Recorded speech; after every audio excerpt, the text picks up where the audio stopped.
kawan-kawan semua. Baiklah, di sini saya sebagai moderator daripada kelompok 3 dan 4. Jadi di sini saya sebagai moderator yang akan memandu daripada diskusi pada sore hari ini. Sebelum memulai presentasi, alangkah baiknya kita mengucap lafaz basmalah terlebih dahulu. Saya serahkan kepada kelompok 3 terlebih dahulu untuk menyampaikan hasil diskusinya. Untuk kelompok 3 disilakan. Terima kasih moderator. Kami dari kelompok 3 akan membahas tentang negara. Masuk ke pembahasan yang pertama, yaitu teori negara dan kedaulatan. Kedaulatan adalah kekuasaan tertinggi dalam suatu negara yang tidak dapat diganggu oleh kekuasaan lain dalam wilayahnya. Teori kedaulatan penting untuk memahami siapa pemegang kekuasaan tertinggi, entah itu Tuhan, raja, rakyat, negara, ataupun hukum. Di dalam ilmu negara terdapat 5 teori terkait dengan teori kedaulatan. Yang pertama ada teori kedaulatan Tuhan. Teori kedaulatan Tuhan ini menempatkan kekuasaan tertinggi pada Tuhan sebagai sumber mutlak dari segala bentuk pemerintahan. Dalam pandangan ini, raja, sultan, atau kaisar hanya bertindak sebagai wakil Tuhan di bumi, sehingga legitimasi kekuasaan mereka berasal langsung dari kehendak ilahi, bukan dari kehendak rakyat atau perjanjian sosial. Teori ini banyak digunakan dalam sistem monarki demokratis pada masa lalu, baik di timur maupun di barat. Teori ini negara yang terdiri dari beberapa negara yang terdiri menjadi satu negara baru dengan masing-masing memiliki sebagian dari kedaulatannya pada pemerintah pusat. Negara federasi baru muncul setelah abad pertengahan, khususnya setelah lahirnya Konstitusi Amerika Serikat. Seperti halnya sistem presidensial yang juga lahir di Amerika Serikat, ulasan tentang federasi mau tidak mau akan merujuk pada negara asal berhasil melaksanakan sistem tersebut. Menurut David Solomon, ciri-ciri negara federal adalah sebagai berikut. Yang pertama ada pemerintahan dibagi menjadi 2, yaitu pemerintahan pusat dan sejumlah pemerintahan negara bagian, kecuali ditentukan lain oleh konstitusi masing-masing mempunyai kedaulatan sendiri. Yang kedua ada pemerintahan pusat mempunyai kekuasaan penuh atas nama negara bagi dalam berhubungan dengan negara-negara lain. Yang ketiga, kekuasaan antara pemerintahan pusat dengan pemerintahan negara bagian diatur sehingga masing-masing pemerintahan berpengaruh terhadap warga negara. Yang keempat, terdapat badan peradilan yang berfungsi sebagai badan penengah. Peradilan ini menjadi jamin bahwa baik pemerintah pusat maupun pemerintah negara baik tidak melangkah di luar kekuasaannya sebagaimana ditentukan konstitusi. Terakhir yaitu bentuk negara konfederasi. Negara konfederasi adalah sebenarnya bukan suatu negara, melainkan merupakan gabungan dari beberapa negara yang berdaulat penuh. Hal itu untuk mempertahankan kedaulatan keluar, ekstern, dan ke dalam untuk intern. Satu, atas dasar perjanjian internasional yang diakui telah menyelenggarakan beberapa alat perlengkapan tersendiri yang mempunyai kekuasaan tertentu terhadap negara anggota konfederasi, tetapi tidak terhadap anggota konfederasi itu. Dalam konfederasi, aturan-aturan yang ada di dalamnya hanya berefek pada masing-masing pemerintah, meskipun terikat dalam perjanjian. Pemerintah Malaysia dan Singapura tetap berdaulat dan berdiri sendiri tanpa intervensi satu negara terhadap negara lainnya dalam konfederasi. Anggota suatu negara dalam satu konfederasi dilakukan menghilangkan ataupun mengurangi kedaulatan setiap negara yang menjadi anggota konfederasi. Selanjutnya ini membahas bentuk-bentuk pemerintahan. Bentuk pemerintahan ini sering disalahartikan, apalagi dibahas dengan bentuk negara. Masih banyak yang bingung untuk membedakannya, padahal perbedaan ini dapat dilihat dari cara pandang kita, apakah dilihat dari sisi dalam negara internal atau dari sisi luar negara eksternal. Kalau dilihat dari sisi luar negara, itu disebut dengan bentuk negara, jadi lebih ke dasar dan susunan negaranya. Tapi kalau dilihat dari sisi dalam internal, ini itu masuknya ke bentuk pemerintahan, tentang gimana struktur dan hubungan antara lembaga negara diatur dan dijalankan. Singkatnya, bentuk pemerintahan itu membahas siapa yang memegang kekuasaan dan gimana cara kekuasaannya itu dijalankan. Setiap negara ini punya bentuk pemerintahan yang berbeda-beda dan bisa berubah seiring waktu. Bahkan sejak zaman filsuf Yunani kuno kayak Plato, Aristoteles, dan Polybio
presidensial.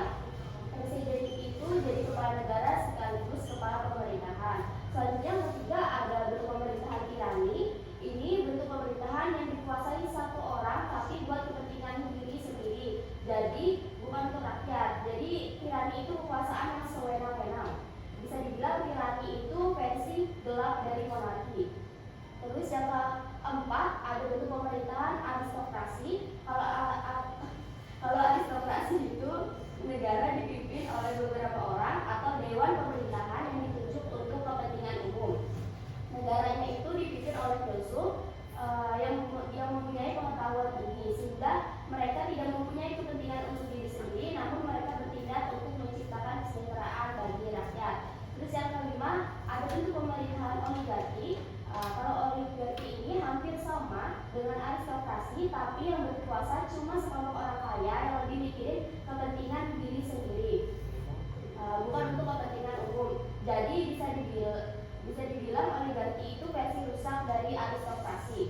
Yang keenam ada politeia. Politeia itu pemerintahan oleh mayoritas rakyat, tapi tetap dalam aturan hukum. Bentuk ini dianggap paling ideal oleh Aristoteles. Terus yang ketujuh ada demokrasi. Kalau demokrasi mungkin udah sering dengar, kekuasaannya itu ada di tangan rakyat.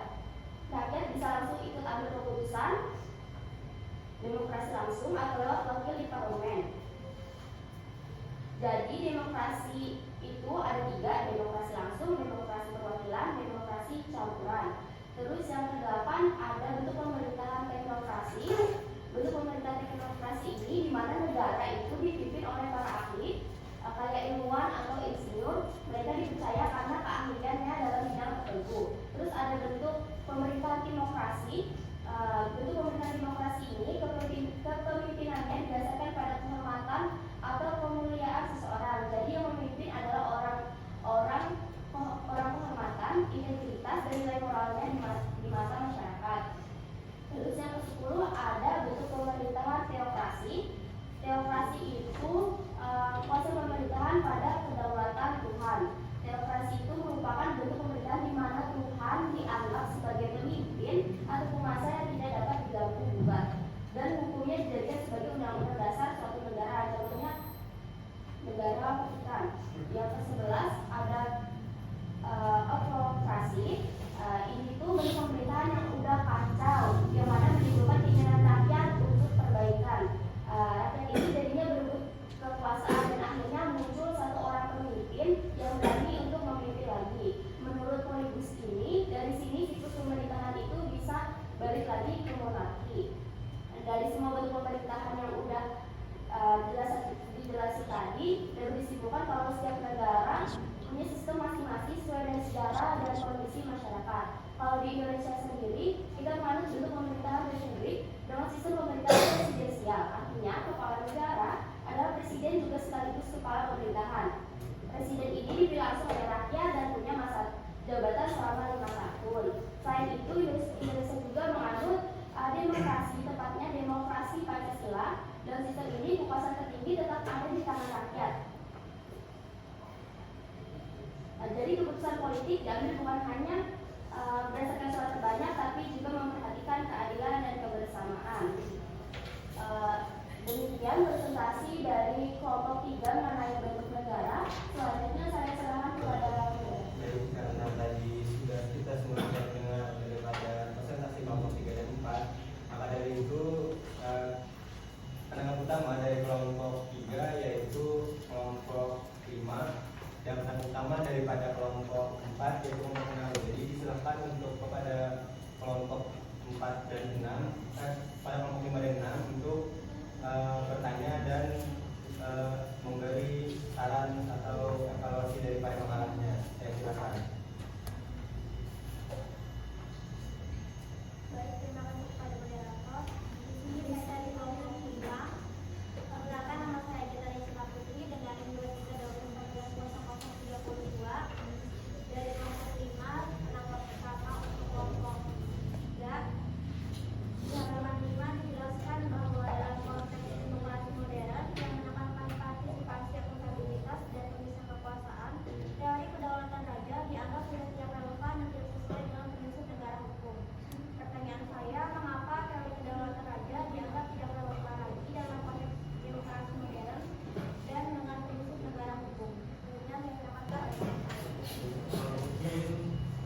di sini pemateri ingin menjawab pertanyaan daripada penanya utama kelompok 3 yaitu Adita. Yang pertanyaannya, mengapa teori kedaulatan raja dianggap tidak relevan lagi dalam konteks demokrasi modern dan dengan prinsip negara hukum? Mungkin pemateri bisa menjawab, silakan. Izin menjawab. Jadi teori kedaulatan raja itu dianggap tidak relevan lagi dalam konteks demokrasi modern karena cara pandangnya itu bertentangan dengan prinsip utama demokrasi. Dalam teori kedaulatan raja itu kekuasaan tertinggi berada di tangan raja. Raja dianggap sebagai wakil Tuhan di bumi dan berhak membuat keputusan tanpa bisa diganggu gugat oleh rakyat. Rakyat hanya tunduk dan patuh. Sementara dalam demokrasi modern kekuasaan tertinggi justru berada di tangan rakyat. Pemimpin dipilih melalui pemilu dan setiap keputusan negara harus memperhatikan kepentingan masyarakat. Tidak ada satu orang pun yang punya kekuasaan mutlak. Jadi pada intinya itu kedaulatan raja itu tidak sesuai dengan prinsip inti demokrasi yang menjunjung partisipasi, akuntabilitas dan pembatasan kekuasaan. Oke, baik Milawati, ingin bertanya kepada kelompok berapa? 3. Baik, silakan untuk Milawati. Sekarang dapat bertanya pada kelompok 3. Mungkin langsung saja lah. Nah, ada susah Pak pertanyaan ini. Sebelumnya perkenalkan nama saya Melawati. Sebenarnya pada kelompok 3 di situ di halaman 13 di bagian tirani di kalimat nomor 3 kalimat ketiga di bagian tirani itu yang menyatakan bahwa monarki mengindahkan hukum dalam menjalankan kekuasaan sedangkan tirani melanggar atau memperkosa hukum. Mohon penjelasannya kelompok 3 maksud dari memperkosa hukum atau melanggar hukum dalam sistem pemerintahan tirani itu seperti apa? Oke, terima kasih kepada Milawati. Mungkin dari penanya untuk kelompok 4, apakah ada kawan-kawan?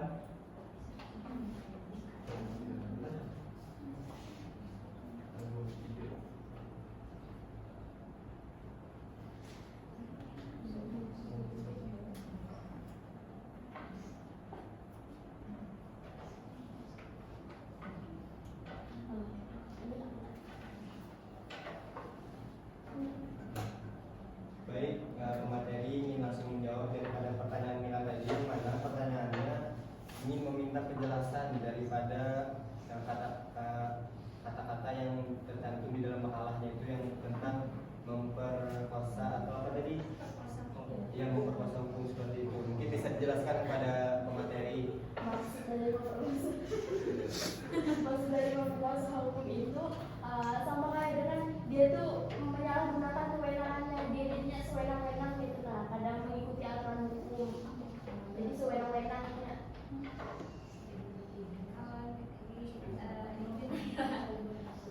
Kalau untuk perbedaan yang lebih spesifik kan tadi kan tirani itu lahir dari monarki absolut. Nah, untuk perbedaan yang lebih mendasar gitu, nah apa antara monarki dengan tirani itu?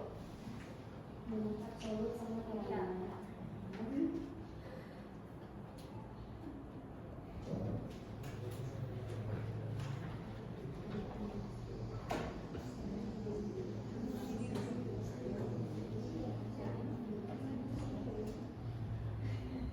Rakyat itu kalau di monarki absolut itu nggak diberi kekuasaan sedikit pun untuk menyampaikan pendapatnya karena seluruh kekuasaan negara itu terletaknya di tangan raja.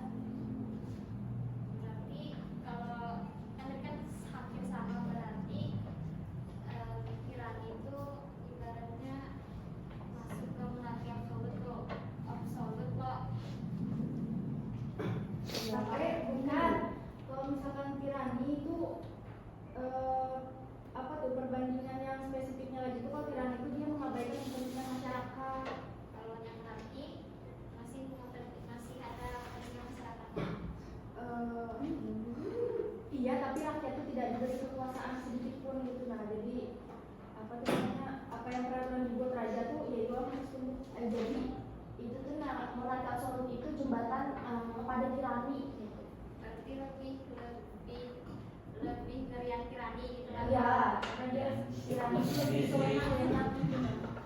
Ya mungkin kayak gini, kalau misalkan monarki absolut tuh masyarakat ini kadang bisa memberi pendapat, tapi kalau misalkan tirani tadi bisa, tapi itu diabaikan seperti itu.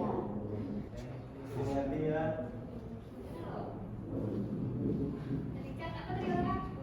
Kalau monarki itu kita masyarakat itu memang dibuka dan tidak bisa untuk mengkritik dari tangan aja. Kan kalau misalkan kita mengkritik otomatis langsung di-make gitu. Ya sekarangnya Berarti kalau dari cara sanikap tuh kebalikan kalau ini monarki ya tapi kali-kali tirani. Tirani yang lebih kejam. mungkin bisa jelaskan lagi ke materi. Tirani yang lebih kejam. Jadi kalau misalnya rakyat ini memberikan pendapatnya diabaikan, jadi pada didengar lah kayak Twitter. Soalnya memang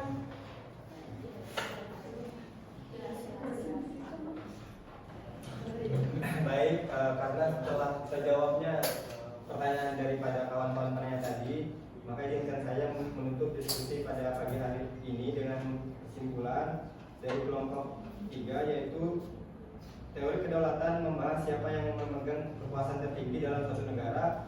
Terdapat 5 teori utama, yaitu kedaulatan Tuhan, raja, rakyat, negara, dan hukum. Negara kesatuan memusatkan kekuasaan tertinggi pada pemerintahan pusat, yaitu memiliki kedaulatan penuh baik ke dalam maupun keluar. Dan bentuk pemerintahan menjelaskan siapa yang berkuasa dan bagaimana cara kekuasaan dijalankan dalam suatu negara. Namun itu yang bisa saya simpulkan dari kelompok 3 dan 4, karena tadi kita di awal